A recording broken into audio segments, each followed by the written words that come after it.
नमस्कार दोस्तों, आज की बड़ी खबरों में आपका स्वागत है। दोस्तों, आपको बता दें कि आज की बड़ी खबरों में एलपीजी गैस सिलेंडर को लेकर एक बड़ी खबर आई है। आपको बता दें, आपके पास मौका है फ्री एलपीजी गैस सिलेंडर लेने का।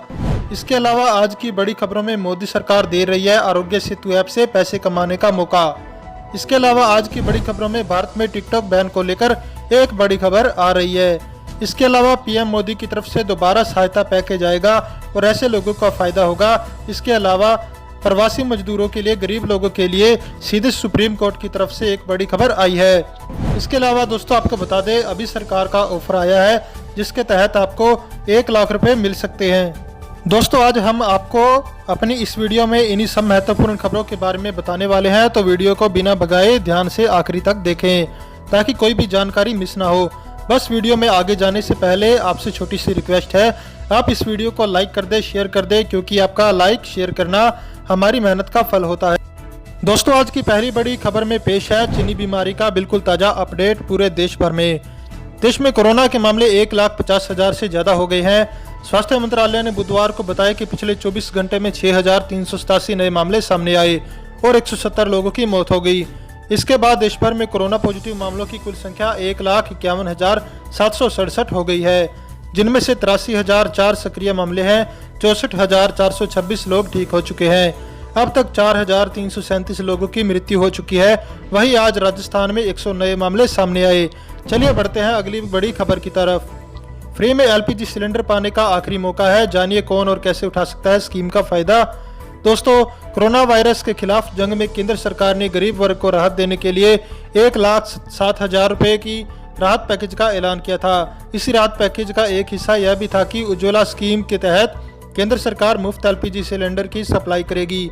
सरकार की स्कीम का लाभ केवल वही लोग फायदा दे सकते हैं जो स्कीम के तहत रजिस्टर्ड है। सरकार की स्कीम का फायदा लेने के लिए आपके पास अब केवल एक ही महीना बाकी है, क्योंकि 3 महीने तक फ्री गैस सिलेंडर पाने की वैधता जून महीने के आखिर में खत्म हो जाएगी।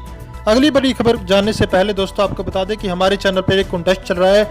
आप भी 500 रुपये पेटीएम कैश जीत सकते हैं। बस आपको वीडियो को लाइक करना है और कमेंट बॉक्स में हमें यह बताना होगा कि भारत के किस राज्य में सबसे ज्यादा कोरोना संक्रमितों की संख्या है। इस सरकारी स्कीम में 64 लाख रुपए मिलने की गारंटी, जाने कितना करना होगा निवेश। दोस्तों, सुकन्या समृद्धि योजना में अब ब्याज दर 7.6% सालाना है। इस योजना में बच्चे के माता पिता को केवल 14 साल तक निवेश करना होता है, जबकि खाते की मैच्योरिटी अवधि 21 साल है।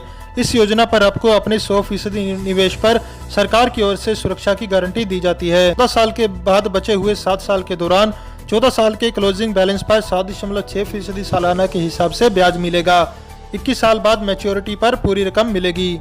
दोस्तों, चलते हैं अगली बड़ी खबर की तरफ। मोदी सरकार दे रही 1 लाख रुपए जीतने का मौका। आरोग्य सेतु ऐप पर आपको करना होगा ये काम। दोस्तों, सरकार ने आरोग्य सेतु ऐप में निजता को लेकर उठाई जा रही चिंताओं को देखते हुए इसके सोर्स कोड को सॉफ्टवेयर विकसित करने वाले समुदाय की ओर से जांच परख के लिए खोलने की घोषणा की। सरकार ने इसके साथ ही इसमें खामियों का पता लगाने वाले को बड़ी राशि का पुरस्कार देने का ऐलान किया है। नीति आयोग के सीईओ अमिताभ कांत ने कहा कि दुनिया में कोई भी अन्य सरकार इस पैमाने पर इतना खुला रुख नहीं अपनाती है। कांत ने कहा, पारदर्शिता, निजता और सुरक्षा ही आरोग्य सेतु डिजाइन के मूल सिद्धांत है। इसके सोर्स कोड को डेवलप समुदाय के लिए खोल दिए जाने से भारत सरकार के सिद्धांतों के दायरे में रहते हुए काम करने की प्रतिबद्धता का पता चलता है। दुनिया में कहीं भी कोई अन्य सरकार स्रोत को इतने बड़े पैमाने पर नहीं खोलती। दोस्तों, चलते हैं अगली बड़ी खबर की तरफ। बीपीसीएल ने 7 करोड़ 10 लाख ग्राहकों को दिया तोहफा, अब व्हाट्सएप से बुक कर सकेंगे एलपीजी सिलेंडर। भारतीय पेट्रोलियम कॉर्पोरेशन लिमिटेड ने ग्राहकों की सुविधा के लिए देश भर में व्हाट्सएप के जरिए रसोई गैस बुकिंग करने की सेवा शुरू करने की घोषणा की। देश की दूसरी सबसे बड़ी पेट्रोलियम वितरण कंपनी विनिवेश सूची में रखी गई है। कंपनी के 7 करोड़ 10 लाख एलपीजी ग्राहक है। बीपीसीएल ने वक्तव्य से कहा कि मंगलवार से भारत गैस के देश भर में स्थित ग्राहक कहीं से भी व्हाट्सएप के जरिए खाना पकाने का गैस सिलेंडर बुक करा सकते हैं।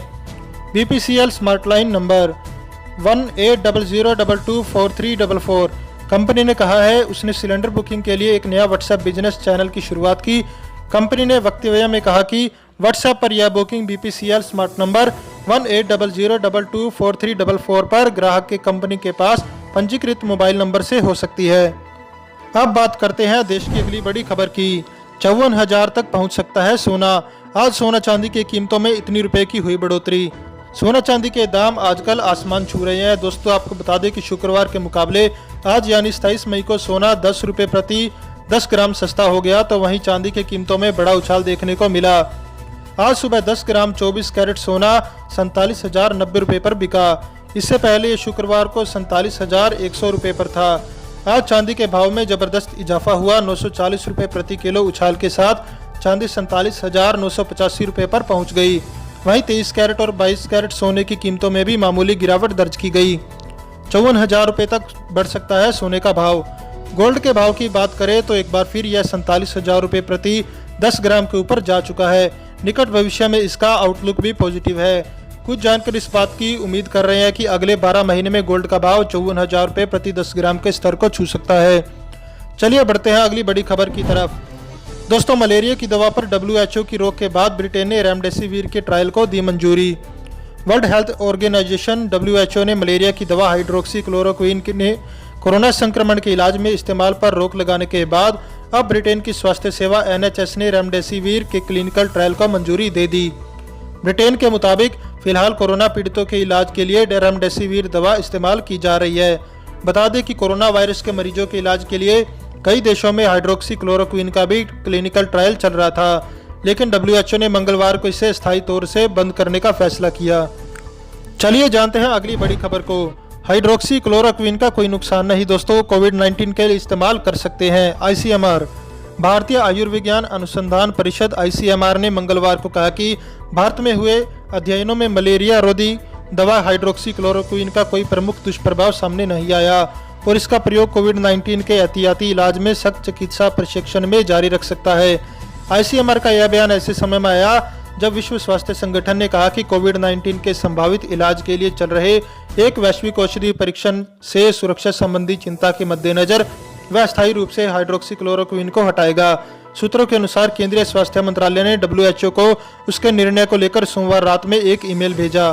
दोस्तों चलते हैं अगली बड़ी खबर की तरफ। सोशल मीडिया अकाउंट को आधार और पैन से जोड़ने की मांग वाली याचिका खारिज। सुप्रीम कोर्ट ने दिल्ली उच्च न्यायालय के इस आदेश को चुनौती देने वाली ये एक याचिका पर विचार करने से मंगलवार को इनकार कर दिया, जिसमें उसने सोशल मीडिया अकाउंट को आधार, पैन या मतदाता पहचान पत्र कार्ड से जोड़ने का निर्देश देने का अनुरोध खारिज कर दिया। सोशल मीडिया पर फर्जी अकाउंट का सफाया करने के लिए यह निर्देश देने का उच्च न्यायालय से अनुरोध किया गया था। बात करेंगे आज की अगली बड़ी खबर की। सुप्रीम कोर्ट ने कहा केंद्र और राज्य सरकारें मजदूरों की यात्रा रुकने के स्थान और भोजन की व्यवस्था करें। दोस्तों लॉकडाउन के कारण देश भर के प्रवासी मजदूरों का अपने घरों की ओर लौटना जारी है। मंगलवार को सुप्रीम कोर्ट ने देश के अलग अलग राज्यों में मजदूरों को आ रही परेशानियों पर स्वतः संज्ञान लिया।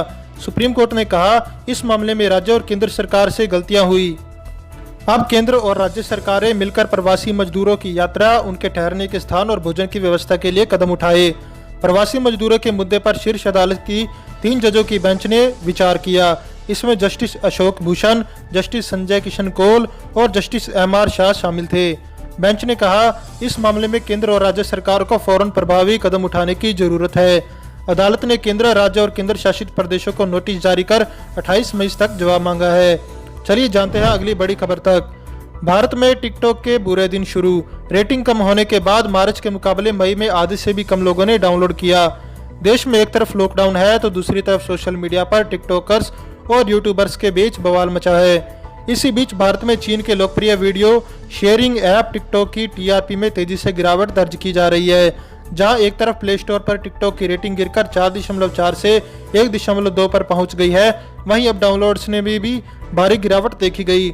मई में टिकटॉक ऐप को मात्र 17 बिलियन यानी 1 करोड़ 7 लाख यूजर्स ने ही डाउनलोड किया, जबकि लॉकडाउन के शुरुआत माह में यह ऐप भारत में चीन से भी ज्यादा डाउनलोड किए गए हैं। चलिए बढ़ते हैं अगली बड़ी खबर की तरफ। अब आसान किस्तों में खरीद सकेंगे मारुति सुजुकी की कार।